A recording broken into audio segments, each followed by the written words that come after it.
बच्चों, कैसे हो आप सब? आज अपन स्टार्ट करेंगे पीवाईक्यू सीरीज में चैप्टर नंबर 3। अगर अभी तक आपने प्रीवियस चैप्टर का पीवाईक्यू नहीं देखा हो तो आप इस कार्ड पर क्लिक करके उसे देख सकते हैं। आज के वीडियो में अपन चैप्टर नंबर 3 लेने वाले हैं, कौन सा? Current electricity. तो स्टार्ट करते हैं बोर्ड एग्जाम 2013 के क्वेश्चन से। जो सबसे फर्स्ट क्वेश्चन आ रखा है वो आ रखा है कि आपको दो फिजिकल क्वांटिटी दे रखी है एक्स और वाई, और एक पर्टिकुलर लेंथ के लिए उनकी वैल्यू दे रखी है। अब वो अगर कह रहे हैं कि अगर लेंथ को हाफ कर दें तो क्या इनकी नई वैल्यू होगी। तो देखो, सबसे पहले आप ये पहचाने कि एक्स और वाई कौन सी फिजिकल क्वांटिटी है। तो एक्स की जो वैल्यू दे रखी है वो 4 ओम दे रखी है, जो कि क्या है? रेजिस्टेंस। और रेजिस्टेंस जो होता है वो लेंथ पे डिपेंड करता है, तो लेंथ चेंज होगी तो रेजिस्टेंस चेंज होगा। क्योंकि डायरेक्टली प्रोपोर्शनल है तो लेंथ हाफ करने पर रेजिस्टेंस क्या हो जाएगा? हाफ। तो x की वैल्यू 4 से चेंज होकर 2 हो जाएगी। ठीक है। लेकिन जो y है उसकी यूनिट है ओम इंटू मीटर, और ओम इंटू मीटर यूनिट होती है किसकी? रजिस्टिविटी की। और रजिस्टिविटी लेंथ पे डिपेंड नहीं करता, तो लेंथ हाफ करो, डबल करो, कुछ भी करो, वैल्यू वो की वही रहेगी। नेक्स्ट अपने जो क्वेश्चन है वो है कि किरचॉफ का फर्स्ट रूल लिखो, जिसे जंक्शन रूल कहते हैं, और व्हीट स्टोन ब्रिज के लिए जीरो डिफ्लेक्शन या बैलेंस कंडीशन आपको डिराइव करनी है कि क्या होती है। तो सबसे पहले तो अपन क्लियर करते हैं कि किरचॉफ जो है उसके दो रूल है। एक किरचॉफ का फर्स्ट रूल जिसे जंक्शन का रूल कहते हैं, और एक किरचॉफ का सेकंड रूल जिसे लूप रूल कहते हैं। जंक्शन रूल जो है वो करंट के बारे में, लूप रूल जो है वो वोल्टेज के बारे में। ठीक है। तो जंक्शन रूल लिखना है। जंक्शन रूल क्या कहता है? At any junction the sum of the current entering the junction is equal to the sum of current leaving the junction.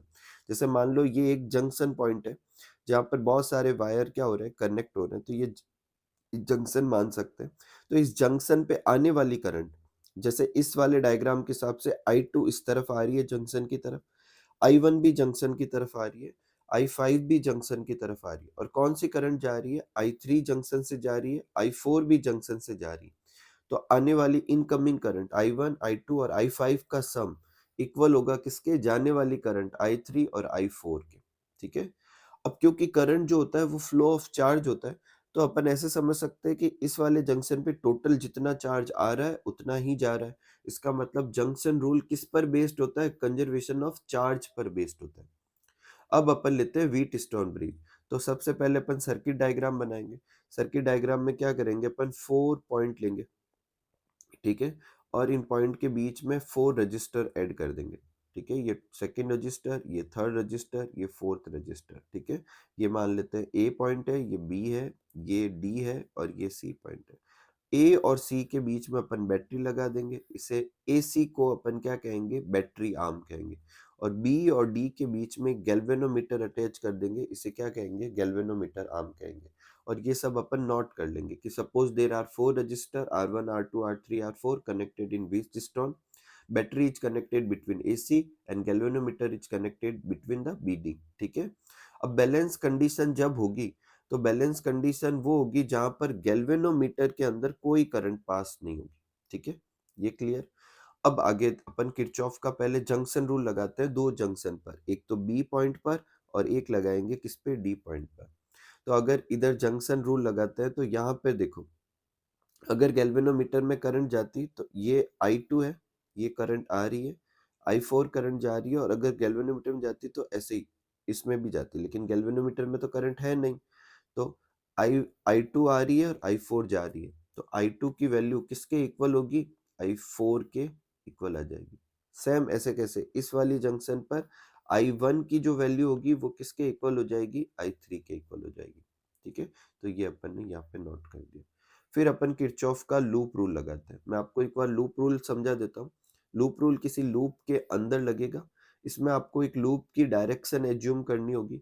आपने जो डायरेक्शन एज्यूम की है उससे आप वोल्टेज का साइन डिसाइड करेंगे। जैसे मान लो ये एक वायर है जिसका ये रेजिस्टेंस है, और इसमें करंट की डायरेक्शन ये है, और आपके जो लूप की डायरेक्शन है वो इस करंट की डायरेक्शन के अकॉर्डिंग है, तब तो आप इसके वोल्टेज की वैल्यू के आगे, आई आर के आगे नेगेटिव लगाएंगे। और अगर आपके लूप की डायरेक्शन और इसमें जो रजिस्टर में करंट की डायरेक्शन वो एक दूसरे के अपोजिट है, तब आप प्लस का साइन लगाएंगे। तो यहाँ पर अपन करंट की डायरेक्शन लेते हैं। देखो दो लूप है, एक तो ये वाला ए डी बी ए, सही है। तो लूप की डायरेक्शन यही ले लेते हैं, A D B A. Direction हो गई। तो इस वाले पे जो पोटेंशियल डिफरेंस होगा वो कैसा लेंगे, कैसा लेंगे, नेगेटिव लेंगे। क्यों? क्योंकि लूप की डायरेक्शन ऐसे नीचे जा रही है और करंट भी उसी डायरेक्शन में, तो इसका नेगेटिव लेंगे। इसमें देखो लूप की डायरेक्शन इस तरफ थी और करंट की डायरेक्शन ऐसे है, तो इसका जो पोटेंशियल डिफरेंस आएगा पॉजिटिव आएगा। अगर गैल्वेनोमीटर में करंट जाती तो वो ऐसे जाती और आपके लूप की डायरेक्शन ऐसे है, तो गैल्वेनोमीटर का जो पोटेंशियल डिफरेंस होगा वो भी कैसा होगा, पॉजिटिव होगा। तो अपन ने लिख दिया -I1R1 IgG और I2R2। इनके आगे प्लस क्यों लगा और इनके आगे माइनस क्यों लगा, उसी रूल से। अब Ig की वैल्यू तो क्या है, 0, क्योंकि गैल्वेनोमीटर में तो कोई करंट पास हो नहीं रही है। तो I1R1 इक्वल टू क्या हो गया, I1R1 plus I2R2 equal to 0। इसको अपन इस तरफ ट्रांसफर कर देंगे तो ये आ जाएगा। सेम ऐसे कैसे अपन सेकंड रूल पे लगाएंगे तो क्या आ जाएगा, I1R3 इक्वल टू I2R4। अब देखो इन दोनों इक्वेशन को एक दूसरे से डिवाइड कर देते हैं। तो पहली इक्वेशन थी I1R1 जो है वो इक्वल है किसके, अपने इक्वल है आई सॉरी I1R1 इक्वल है किसके, I2R2 के, ठीक है। और दूसरी इक्वेशन में आया I3R3 इक्वल है किसके, I2R4 के इक्वल है, ठीक है। ये अपन को डिवाइड करना है, ठीक है, डिवाइड करेंगे। अब देखो क्योंकि I1 और I3 इक्वल है, अपन ने यहाँ इक्वल प्रूफ किया था तो ये कट गए और ये दोनों भी कट गए, क्योंकि ये दोनों भी अपन ने जंक्शन रूल से इक्वल प्रूफ किया था।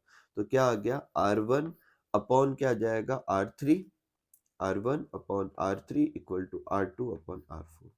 अगर आपको कभी कहे व्हीटस्टोन ब्रिज से आप अननोन रेजिस्टेंस निकालो, तो अपन कैसे निकाल सकते हैं, इनमें से कोई एक अननोन मान लेते हैं। जैसे मान लेते हैं कि R4 अननोन है, तो इन तीन की वैल्यू तो मालूम होगी अपन को, तो R4 की वैल्यू इन तीन की वैल्यू पुट करके निकाल सकते हैं। नेक्स्ट है अपने क्वेश्चन है, in the given circuit write the value of resultant resistance in between X and Y. एक बार की ओपन है और एक बार की क्लोज है। तो देखो होगा क्या, ध्यान से सुनना। अगर मैं की ओपन रखूं तो यहाँ से करंट आई, एक करंट इसमें गई, जो करंट इधर जाएगी वो की वही करंट इसमें जाएगी और फिर इधर आएगी, और जो इधर जाएगी वही इसमें जाएगी। तो जब सर्किट ओपन होगा तो ये दोनों सीरीज में होंगे, ये दोनों सीरीज में होंगे और इनका इक्विवेलेंट और इनका इक्विवेलेंट पैरेलल में होगा। लेकिन अगर मैं यहाँ की कनेक्ट कर देता हूँ तो क्या होगा, जैसे यहाँ करंट आएगी तो यहाँ करंट आने के बाद यहाँ पर और यहाँ पर डिवाइड हो जाएगी। अपन सब जानते हैं कि जब ऐसे करंट डिवाइड होती है, करंट अलग अलग हो जाएगी, तो ये दोनों किस में हो जाएंगे, पैरेलल में हो जाएंगे, ठीक है। तो सर्किट अलग अलग हो गया। अब ऐसे केस में अपन पहले इसको सॉल्व करेंगे। ये पैरेलल सर्किट है, ये पैरेलल सर्किट है, पहले इन दोनों की वैल्यू निकालेंगे, फिर इसका इक्विवेलेंट और इसका इक्विवेलेंट सीरीज में रखेंगे। कि अगर ओपन है तो क्या करेंगे, इन दोनों को सीरीज में, इन दोनों को सीरीज में, फिर उनके इक्विवेलेंट पैरेलल में। अगर की क्लोज है तो इन दोनों को पहले पैरेलल में सॉल्व करेंगे, इन दोनों को पहले पैरेलल में सॉल्व करेंगे, उनका इक्विवेलेंट किस में होगा, सीरीज में। सीरीज पैरेलल आप जानते ही है, सीरीज करने के लिए आपको क्या करना होता है, R1 प्लस R2 करना होता है, और पैरेलल में क्या होता है, 1/R1 प्लस 1/R2, ठीक है। तो वैल्यू पुट करेंगे। देखो पहले अपन ने इसको और इसको क्या ले लिया सीरीज में, तो कितना आ गया आंसर 10। इसको और इसको सीरीज में तो कितना आंसर आ गया 15। फिर दोनों पैरेलल में रख दिए तो कितना ओम आ गया, 6 ओम। लेकिन की क्लोज करेंगे तो R1 और R3 पैरेलल में हो जाएंगे, R2 R4 पैरेलल में हो जाएंगे। पहले उनके पैरेलल के आंसर निकाल दिया, फिर उनके फाइनल को सीरीज में जोड़ दिया, ठीक है। नेक्स्ट लेते हैं बोर्ड एग्जाम 2013 सप्लीमेंट्री का क्वेश्चन। क्वेश्चन है कि right the unit and dimension of mobility of charge. तो मोबिलिटी क्या होती है, देखो ऊपर रखते हैं ड्रिफ्ट वेलोसिटी और नीचे लिखते हैं इलेक्ट्रिक फील्ड। तो इसकी डेफिनेशन क्या हो जाएगी, drift velocity per unit electric field, वो क्या कहलाती है, मोबिलिटी।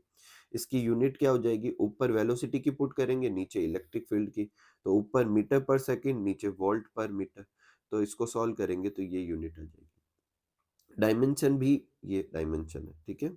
नेक्स्ट अपना क्वेश्चन है कि एक क्यूब दे रखा है, और देखो ऐसे ये क्वेश्चन बार बार आएगा। एक क्यूब में अपन टोटल, ये एनसीईआरटी का है, टोटल देखो 1 2 3 4 5 6 7 8 9 10 11 12 रजिस्टर लगा सकते हैं। तो बार बार ये क्वेश्चन रिपीट होगा कि 12 रजिस्टर लगा रखे हैं और अपोजिट आर्म पर आपको क्या लगा रखा है, स्विच, बैटरी जोड़ रखी है।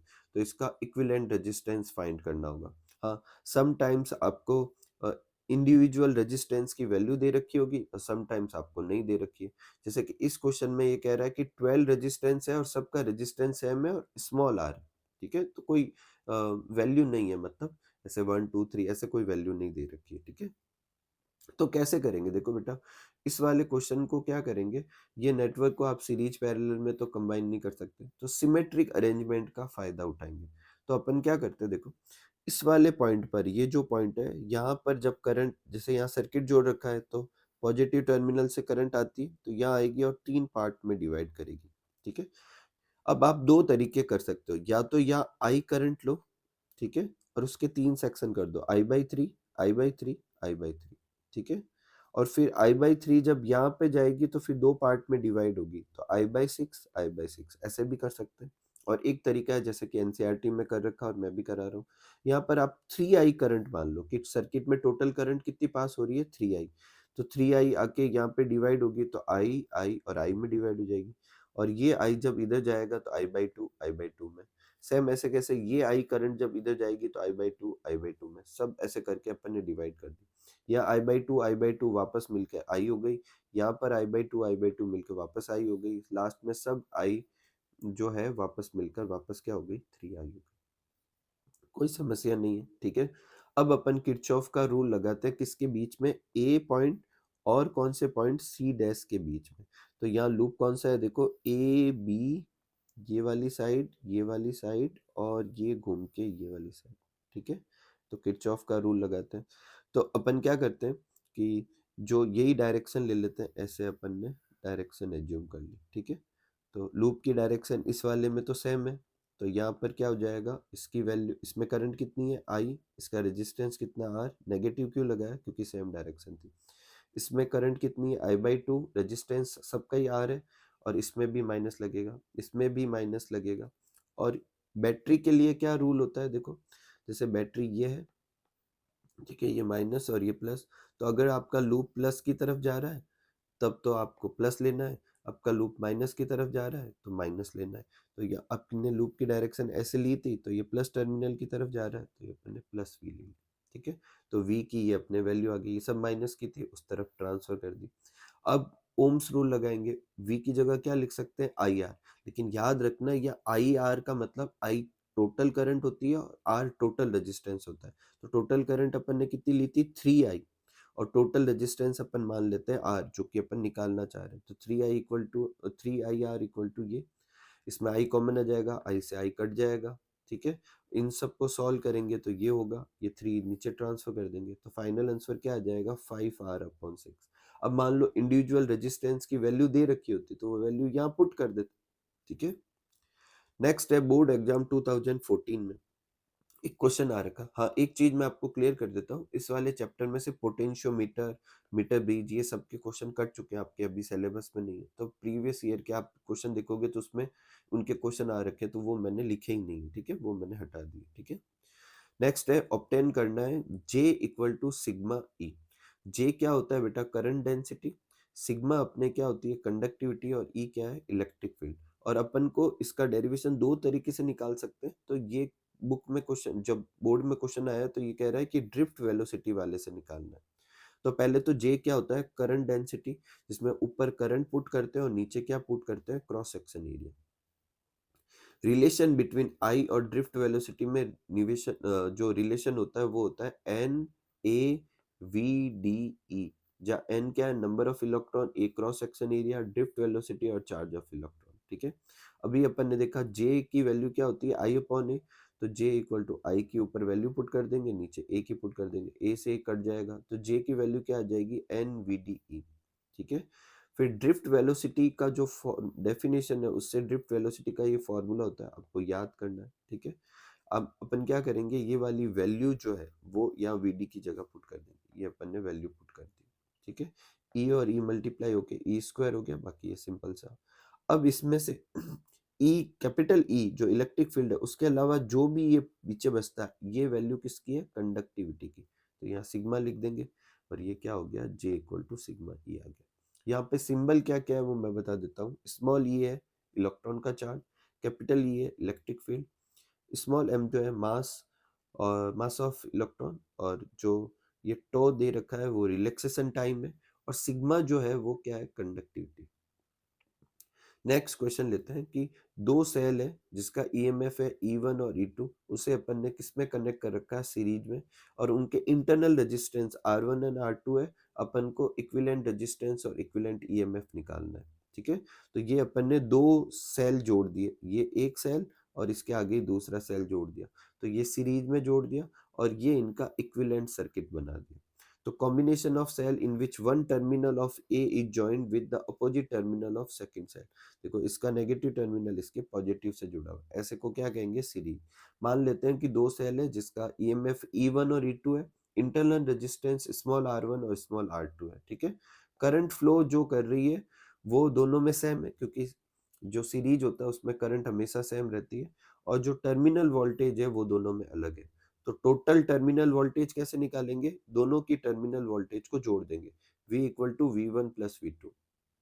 अब टर्मिनल वोल्टेज और इसमें क्या रिलेशन होता है, V इक्वल टू क्या हो जाएगा, E माइनस आई आर, ये पुट कर देंगे इस V1 की जगह पर भी, इस V2 की जगह पर भी। ठीक है, अब E को अपन एक साथ लिख देंगे, देखो इसके आगे भी प्लस है तो E1 प्लस E2, इन दोनों के आगे माइनस था तो देखो मैं यहाँ सॉल्व कर देता हूँ, E1 प्लस E2 हो जाएगा, ये दोनों तो ऐसे कर देंगे, और इन दोनों में से माइनस आई कॉमन ले लेंगे, ब्रैकेट में क्या बच जाएगा, R1 प्लस R2 बच जाए। ठीक है, अब अगर मैं इस इक्वेशन को, इस वाली इक्वेशन को जो इक्विवेलेंट सर्किट है उसकी इक्वेशन से कंपेयर करूं, तो E इक्विवेलेंट की जगह तो क्या आ रहा है, E1 प्लस E2, और R इक्विवेलेंट की जगह क्या आ रहा है, R1 प्लस R2। तो E इक्विवेलेंट का फॉर्मूला क्या आ गया, E1 प्लस E2, और R इक्विवेलेंट का क्या आ गया, R1 प्लस R2। अगर मुझे I का फॉर्मूला निकालना है तो ऊपर रखूंगा EMF बोले तो E इक्विवेलेंट, और नीचे रखूंगा टोटल रेजिस्टेंस बोले तो सर्किट का रेजिस्टेंस और इंटरनल रेजिस्टेंस का इक्विवेलेंट। ठीक है, थोड़ा मैं आगे भी करवा देता हूँ, वैसे अपने ये क्वेश्चन तो यहाँ एंड हो गया, लेकिन मान लो कि अगर n सेल जोड़ रखे हैं और सबका रेजिस्टेंस सेम है, इंटरनल रेजिस्टेंस सेम है, और सबका इक्विवेलेंट सॉरी अपने क्या कहते हैं, ईएमएफ भी सेम है, तो ऐसे केस में इक्विवेलेंट ईएमएफ क्या होगा, Ne, और इक्विवेलेंट रेजिस्टेंस क्या हो जाएगा, Nr, और वही I के फॉर्मूले में पुट कर देंगे तो ये आंसर आ जाएगा। नेक्स्ट अपने क्वेश्चन है find the ratio of resistivity. देखो दो वायर दे रखे हैं आपको, ठीक है, दोनों का क्रॉस सेक्शन एरिया सेम ही है, दोनों की लेंथ जो है वो अलग अलग है, और कह रहा है कि रेजिस्टिविटी का रेशियो फाइंड करो। तो मैंने अभी अपने फर्स्ट क्वेश्चन में भी किया था, रेजिस्टिविटी लेंथ पे डिपेंड नहीं करती, तो दोनों का रेजिस्टिविटी सेम ही होगी, तो रेशियो क्या आएगा, 1 आ जाएगा। नेक्स्ट है फाइंड द वैल्यू ऑफ आई। अपन किससे निकालेंगे, जंक्शन रूल से। तो जंक्शन रूल क्या कहता है, जो करंट आ रही है उनका सम बोले तो 5 प्लस 2, और जो करंट जा रही है बोले तो I प्लस 4, ये इक्वल होगा, तो I की वैल्यू कितनी आ गई, 3। नेक्स्ट है अपने कि एक अपन को ऐसे सर्किट डायग्राम सॉरी ग्राफ दे रखा है और अपन को कह रहा है आर निकालो, तो ऐसे केस में अपन आर कैसे निकालते हैं, डेल्टा वी अपॉन डेल्टा आई से। तो आप वी के कोई भी दो पॉइंट ले लेते हैं, जैसे कि मान लो अपन फर्स्ट और लास्ट ही ले लेते हैं, तो वी में क्या हो जाएगा, 8 - 2, और उन्हीं के करस्पॉन्डिंग अपन आई की वैल्यू ले लेते हैं, तो 0.4 - 0.1, तो 0.4 माइनस 0.1 कर देंगे। ठीक है, तो ऊपर आ जाएगा 6 और नीचे क्या आ जाएगा, 0.3 आ जाएगा। ठीक है, पॉइंट हट जाएगा, यहाँ 0 हो जाएगा, और कितना आ जाएगा, 20 ओम। ठीक है, कितना हो जाएगा, 20 ओम। ठीक है, कोई तकलीफ नहीं इसमें। नेक्स्ट है right the unit of current density. Current density की अपन को क्या बतानी है, यूनिट बतानी है। तो करंट डेंसिटी का फॉर्म पहले डेफिनेशन भी लिख लेते हैं, current flowing perpendicular to a unit area of cross section, उसे करंट डेंसिटी कहते हैं। ऊपर करंट आएगा, नीचे क्या आएगा, एरिया। करंट की यूनिट क्या होती है, एम्पियर, और एरिया की यूनिट क्या होती है, मीटर स्क्वायर। ठीक है, अब देखो अगेन सेम वापस क्वेश्चन आया वही अपने क्यूब वाला, लेकिन इस बार जो है रेजिस्टेंस की वैल्यू दे रखी है कितनी, 12 ओम। तो अपन ने सेम तरीके से सॉल्व कर लिया, और जो रेजिस्टेंस की वैल्यू दे रखी है वो पुट कर दी, तो इक्विवेलेंट रेजिस्टेंस आ गया। ठीक है, नेक्स्ट लेते हैं अपन बोर्ड एग्जाम 2017 में। सबसे पहला क्वेश्चन है कि ड्रिफ्ट वेलोसिटी को डिफाइन करना है, तो क्या लिखेंगे, average velocity of electron in opposite to direction of electric field. देखो इलेक्ट्रॉन नेगेटिव चार्ज है, तो वो हमेशा इलेक्ट्रिक फील्ड अगर इस तरफ लग रहा है तो इलेक्ट्रॉन इस तरफ मूव करेगा, तो ये कंडक्टर में जितने भी इलेक्ट्रॉन है उनका जो अपोजिट डायरेक्शन में जो फ्लो है उसकी एवरेज वेलोसिटी जो होगी वो क्या कहलाएगी, ड्रिफ्ट वेलोसिटी कहलाएगी। ये उसका फॉर्मूला है, अपन ने ऊपर रिलेशन में भी इस्तेमाल किया था, यूनिट तो क्या होगी, मीटर पर सेकेंड। नेक्स्ट है अपन को ओम्स लॉ लिखना है और उसकी दो लिमिटेशन लिखनी है। तो ओम्स लॉ क्या होता है, if physical condition such as length of conductor, cross section area, temperature, nature of material, ये सब अगर कांस्टेंट रखें, ये एक्चुअल में कांस्टेंट क्यों रखनी होती है, क्योंकि इन सब चीजों से रेजिस्टेंस चेंज होता है। ओम्स लॉ में रेजिस्टेंस क्या होता है, कांस्टेंट होता है, तो क्योंकि उसे कांस्टेंट रखना है तो ये फिजिकल कंडीशन अपन को सेम रखनी है। ऐसे केस में पोटेंशियल डिफरेंस करंट के डायरेक्टली प्रोपोर्शनल होता है। अब इसकी लिमिटेशन कौन सी होगी, इनकी लिमिटेशन वो होगी जिसमें V और I के बीच में ग्राफ खींचे तो वो सीधा ना आए, क्योंकि ओम्स लॉ के हिसाब से तो ऐसा आना चाहिए, स्ट्रेट लाइन। तो एक तो ओम्स लॉ वैलिड नहीं है सेमीकंडक्टर इलेक्ट्रॉनिक डिवाइस जैसे डायोड और ट्रांजिस्टर के लिए, और एक ओम्स लॉ जो है सिर्फ मेटेलिक कंडक्टर पे एप्लीकेबल है। इलेक्ट्रोलाइटिक कंडक्टर होते हैं जैसे अपन केमिस्ट्री में पढ़ते हैं, उन पर ओम्स लॉ नहीं लगता, और जो मेटेलिक कंडक्टर है उन पर भी हाई पोटेंशियल डिफरेंस पर ये वैलिड नहीं। नेक्स्ट एक क्वेश्चन दे रखा है कि a battery of EMF 12 volt, battery की ईएमएफ ई दे रखी है 12 volt, internal resistance small R की वैल्यू दे रखी है, करंट की वैल्यू दे रखी है, रेजिस्टेंस और टर्मिनल वोल्टेज निकालना है। तो V इक्वल टू क्या होता है, E माइनस आई आर, सबकी वैल्यू निकाल लेंगे, और V क्या होता है आई आर, तो उससे R निकाल लेंगे। ठीक है, एकदम सिंपल सा है। नेक्स्ट है बोर्ड एग्जाम 2018 में, उसमें देखो एक्स ओम रेजिस्टेंस दे रखा है 0 डिग्री सेंटीग्रेड पे, तो रेजिस्टेंस की पहली वैल्यू क्या है, एक्स ओम, और पहला टेम्परेचर क्या है, 0 डिग्री सेंटीग्रेड। फिर वो कह रहा है कि दूसरा टेम्परेचर फाइंड करो जिस टेम्परेचर पे रेजिस्टेंस 3x हो जाता है, तो T2 फाइंड करना है जिस पर R2 की वैल्यू क्या है, 3x है। और अल्फा जो टेम्परेचर कोफिशिएंट है वो दे रखा है, और टेम्परेचर कोफिशिएंट की यूनिट में डिग्री सेंटीग्रेड इनवर्स यूनिट है, इसका मतलब आपको ये सेंटीग्रेड में ही रखना है, आपको चेंज नहीं करना। तो जो रेजिस्टेंस का टेम्परेचर पे जो इफेक्ट होता है उससे ये फॉर्मूला होता है। ठीक है, तो R2 equal to R1 1 plus alpha T2 minus T1, R1 को अपन ने नीचे ट्रांसफर कर दिया, 1 plus alpha T2 minus T1। अब सबकी वैल्यू पुट कर दो, R2 की 3x है, R1 की x है, T2 की वैल्यू अपन को निकालनी है, T1 की वैल्यू भी दे रखी है, अल्फा की वैल्यू भी दे रखी है, सॉल्व कर देंगे आंसर आ जाएगा। नेक्स्ट है वापस क्या आया, व्हीट स्टोन ब्रिज करवा चुके हैं अपन।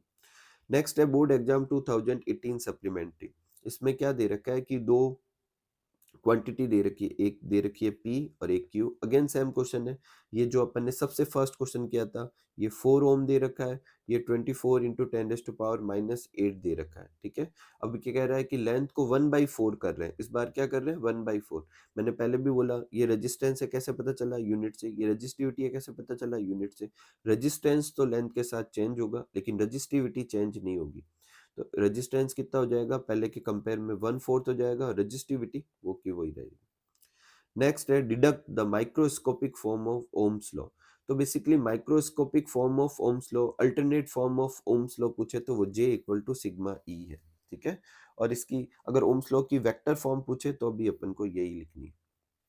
ठीक है, तो डिराइव कर रहे हैं, तो एक तो वो तरीका था ड्रिफ्ट वेलोसिटी का, एक ये तरीका है। देखो V इक्वल टू क्या होता है, आई आर होता है। रजिस्टिविटी का फॉर्मूला अपन जानते हैं, रजिस्टिविटी क्या होता है, आर ए अपॉन एल होता है, और इससे आर का फॉर्मूला क्या आ जाएगा, रो एल अपॉन ए आ जाएगा। तो ये वाला फॉर्मूला अपन ओम्स लॉ में पुट कर देंगे, ये पुट कर दिया। ठीक है, फिर इस एल को अपन इस तरफ ट्रांसफर कर देते हैं, तो वी अपॉन एल बन जाएगा, और वी अपॉन एल किसके बराबर होगा, इलेक्ट्रिक फील्ड के। और यहाँ पर पीछे क्या बचा, आई अपॉन ए और यहाँ रो। तो देखो आई अपॉन ए करंट अपॉन एरिया किसके बराबर होता है, जे के, और रो, रो क्या होता है रेजिस्टिविटी, और सिग्मा क्या होता है कंडक्टिविटी, एक दूसरे के उल्टे होते हैं, तो रो की जगह 1/सिग्मा लिख सकता हूँ। तो ये अपने रिलेशन आ गया, E equal to J upon sigma, तो जे इक्वल टू क्या हो गया, सिग्मा E। ठीक है, एक बार वापस कर लेते हैं। देखो सबसे पहले अपन ने क्या किया, V equal to I R था। ठीक है, V इक्वल टू क्या था, आई आर था, और इसमें R की वैल्यू पुट की अपन ने, R की वैल्यू क्या पुट की, रो एल अपॉन ए। ठीक है, फिर इस L को दूसरी तरफ ट्रांसफर किया, तो V अपॉन एल, पीछे क्या बच गया, I अपॉन ए, और रो बच गया। V अपॉन एल किसके बराबर हो गया, E के, I अपॉन ए किसके बराबर हो गया, J के, रो किसके बराबर होता है, 1/सिग्मा के, सिग्मा को इधर भेज देंगे तो J इक्वल टू क्या हो जाएगा, सिग्मा E। ठीक है, नेक्स्ट है बोर्ड एग्जाम 2019 में, ये एक ऐसे व्हीट स्टोन ब्रिज दे रखा है और अपन को इस अननोन रेजिस्टेंस की वैल्यू निकालनी है। तो पहले अपन बैलेंस कंडीशन लगाएंगे। तो बैलेंस कंडीशन क्या होगी, अपन इसको दे देते हैं P, इसको Q, इसको R और इसको S। तो P upon Q equal to R upon S, सही है। तो P की वैल्यू दे रखी है, R की वैल्यू दे रखी है, S की वैल्यू दे रखी है। Q ये पूरा मान लेते हैं अपन, मान लेते हैं ये अननोन है, इसकी वैल्यू निकाल ली, कितनी है 2 ओम। अब Q जो है वो बेसिकली इसका और इसका पैरेलल कॉम्बिनेशन है। तो 1/6 प्लस 1/R, और इसका इक्विवेलेंट कितना आएगा वो तो अपन निकाल चुके हैं, 1/2। R की वैल्यू निकाल लेंगे, ठीक है, ये R की वैल्यू आ गई। फिर है बोर्ड एग्जाम 2020, किरचॉफ का सेकंड रूल पूछा है। तो किरचॉफ का सेकंड रूल, फर्स्ट रूल अपन लिख चुके हैं, क्या होता है, जंक्शन रूल। सेकंड रूल को लूप रूल भी कहते हैं। Algebraic sum of all voltage in any loop is always zero, और ये क्लोज सर्किट पे ही एप्लीकेबल है, और ये law of conservation of energy पे बेस करता है। फर्स्ट लॉ किस पर करता था, कंजर्वेशन ऑफ चार्ज पे। और ये जो साइन है वो मैं पहले भी बता चुका हूँ, ये लूप की डायरेक्शन है, उसी डायरेक्शन में करंट हो तो अपन को नेगेटिव लेना है, उल्टा हो तो पॉजिटिव लेना है। लूप अगर प्लस से माइनस जा रहा है तो माइनस, और माइनस से प्लस जा रहा है तो प्लस। नेक्स्ट है board exam 2020 supplementary, current density की डेफिनेशन अपन लिख चुके हैं। सेकंड एक क्वेश्चन है कि एक वायर है जिसकी लेंथ दे रखी है 1.5 मीटर, क्रॉस सेक्शन एरिया दे रखा है अपन को, उसका पोटेंशियल डिफरेंस भी दे रखा है, और कह रहा है कि करंट फ्लो बताओ, और रो भी दे रखा है। तो अपन सब जानते हैं V इक्वल टू क्या होता है, IR। अपन को करंट निकालनी है तो I इक्वल टू क्या हो जाएगा, V/R, सही है। तो इससे अपन ने किसकी वैल्यू निकाल ली, करंट की वैल्यू निकाल ली। अब अपन को रेजिस्टेंस भी निकालना है, क्या निकालना है, रेजिस्टेंस भी निकालना है। तो रेजिस्टेंस, हाँ सॉरी, देखो इस क्वेश्चन में, सॉरी सॉरी, इस क्वेश्चन में लेंथ दे रखा है आपको, एरिया दे रखा है, रेजिस्टेंस दे नहीं रखा। तो V equal to IR formula लगाने के लिए अपन को R की वैल्यू चाहिएगी। तो R पहले अपन निकालेंगे, किस फॉर्मूले से निकालेंगे, R इक्वल टू क्या होगा, रो L अपॉन A से निकालेंगे। रो की वैल्यू दे रखी है, लेंथ की वैल्यू दे रखी है, A की वैल्यू दे रखी है। तो पहले इसको सॉल्व करके R निकाल लेंगे, और फिर अपन इसमें पुट करके I की वैल्यू निकालेंगे, ठीक है।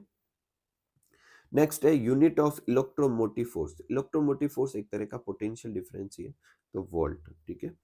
इंटरनल रेजिस्टेंस की डेफिनेशन लिखनी है। तो resistance offered by electrolyte solution in flow of current in a cell called internal resistance. देखो रेजिस्टेंस क्या होता है, फ्लो में जो ऑब्स्ट्रक्शन होता है उसे रेजिस्टेंस कहते हैं। अब सेल के अंदर के जो इलेक्ट्रोलाइटिक आयन है वो ही फ्लो में ऑब्स्ट्रक्शन करेंगे, उसे अपन कहेंगे इलेक्ट्रोलाइटिक, सॉरी, इंटरनल रेजिस्टेंस। उसकी भी यूनिट क्या होगी, ओम ही होगी। अगेन अपन को व्हीटस्टोन ब्रिज एक्सप्लेन करना है, किरचॉफ रूल पे कर चुके हैं। नेक्स्ट है कि दो सेल दे रखे हैं E1 और E2, और उनके EMF दे रखे हैं E1 और E2, उनके इंटरनल रेजिस्टेंस R1 और R2, उनके पैरेलल कॉम्बिनेशन जो है, उनका इक्विवेलेंट रेजिस्टेंस अपन को उनका फॉर्मूला लिखना है, ठीक है। तो ये इक्विवेलेंट रेजिस्टेंस का क्या हो जाएगा, फॉर्मूला हो जाएगा। एक चीज आपको मैं यहाँ कह देता हूँ, आप इक्विवेलेंट रेजिस्टेंस जो है पैरेलल कॉम्बिनेशन का, इसको आप अच्छे से तैयार कर लें, ठीक है। इक्विवेलेंट रेजिस्टेंस पैरेलल कॉम्बिनेशन का कैसे करते हैं, इस साल के लिए मेरी तरफ से ये इंपॉर्टेंट क्वेश्चन है, आप इसको अच्छे से प्रिपेयर कर लें कि पैरेलल कॉम्बिनेशन का इक्विवेलेंट ईएमएफ और कैसे निकालते हैं, ठीक है। नेक्स्ट है अपने इफ 12 रजिस्टर, अगेन वही क्यूब वाला क्वेश्चन है, 12 रजिस्टर है, 12 ओम के हैं, ठीक है, सेम तरीके से अपन कर लेंगे। नेक्स्ट है on increasing the temperature resistivity क्या होती है। तो रेजिस्टिविटी सेमीकंडक्टर की पूछ रहा है, तो कंडक्टर की रेजिस्टिविटी तो बढ़ती है और सेमीकंडक्टर की क्या होती है, घटती है। कंडक्टर की जो कंडक्टिविटी होती है वो घटती है, और सेमीकंडक्टर की कंडक्टिविटी बढ़ती है। अगेन व्हीटस्टोन ब्रिज करना है किरचॉफ रूल को इस्तेमाल करके। नेक्स्ट है रेजिस्टिविटी की ऐसा यूनिट बतानी है, ओम इंटू मीटर। नेक्स्ट एक क्वेश्चन है व्हीटस्टोन ब्रिज में एक अननोन रेजिस्टेंस है, तो पहले बैलेंसिंग पॉइंट 30/80, 10/S, और S की वैल्यू निकाल लेंगे। VI ग्राफ खींचना है ओम्स लॉ के लिए, सिंपल सा है। और लास्ट है कि electromotive force, potential difference across the terminal of cell when no current is drawn from the cell, उसे अपन क्या कहेंगे, इलेक्ट्रोमोटिव फोर्स, और ऐसा यूनिट क्या हो जाएगी, वोल्ट। एक मैं आपको फिर कह रहा हूँ, पैरेलल कॉम्बिनेशन, पैरेलल कॉम्बिनेशन जो है किसका, सेल का, उसका E ईएमएफ निकालने का फॉर्मूला और स्मॉल आर निकालने का फॉर्मूला आप अच्छे से प्रिपेयर जरूर जरूर कर लें, ठीक है। तो इसके साथ अपने आज के जो इस चैप्टर के जो पीवाईक्यू है वो सब अपने हो गए। इस चैप्टर का पीवाईक्यू का वीडियो थोड़ा छोटा है, क्यों है छोटा, क्योंकि इस चैप्टर में से बहुत सारी चीजें कट हो चुकी है। जैसे पोटेंशियोमीटर पे कब बार बार क्वेश्चन आते थे, वो कट हो चुके हैं। मीटर ब्रिज पे उनके बेस न्यूमेरिकल जो थे वो सब कट हो चुके हैं, ठीक है। तो मिलते हैं अगले वीडियो में, तब तक आप सब लोग खूब सारा हार्डवर्क कीजिए, खूब खुश रहिए, खूब मस्त रहिए। Thank you for watching.